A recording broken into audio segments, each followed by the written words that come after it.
আল্লাহ পাক যে হস্তি বাহিনীকে ধ্বংস করার জন্য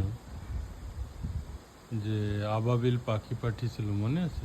এই কাহিনী জানেন সবাই? আচ্ছা, কখনো কি চিন্তা করছেন যে পাখি দিয়ে এইভাবে মারতে হবে কেন সৈন্যবাহিনীদের?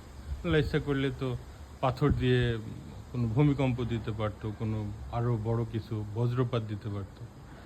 প্রত্যেকটা যখন কমকে ধ্বংস করছে তখন প্রত্যেকটা কিন্তু শাস্তি ছিল ডিফারেন্ট, তাই না? এগুলি মানুষকে শিক্ষা দেওয়ার জন্য। আবাবিল পাখির বিষয়টাই আসি। ছোট্ট ছোট্ট পাখি, প্রত্যেকটার মুখে ছিল একটা করে ছোট ছোট পাথর, তাই না? এত পরিমাণে পাখি ছিল আর এত পরিমাণে পাথর ছিল যে বিশাল হস্তি বাহিনীও তার কাছে ধরাশায়ী হয়েছে। তো বিষয়টা এরকম যে আপনারা যারা স্টুডেন্ট প্রোটেস্ট করছেন, আমি জানি না সবারই হাতে যদি একটা করে অ্যাটলিস্ট পাথর থাকে আবাবিল পাখির মতো, তো বড় বড় যে কোনো হস্তি বাহিনী বলতে সবই বড় বড়, মানে সবচেয়ে বড় প্রাণী নিয়েই ওইখানে বোঝানো হয়েছে হস্তি বাহিনী, তাই না?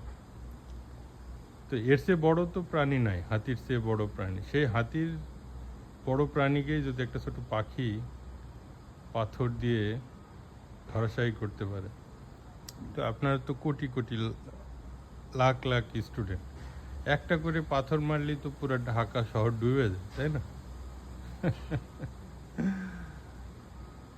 আসেন একটু কোরআন পড়েন, বুঝেন, সব সমাধান ওইখানে আছে। আশা করি আল্লাহ পাক হেদায়েত দিবে আপনাদের। ধন্যবাদ।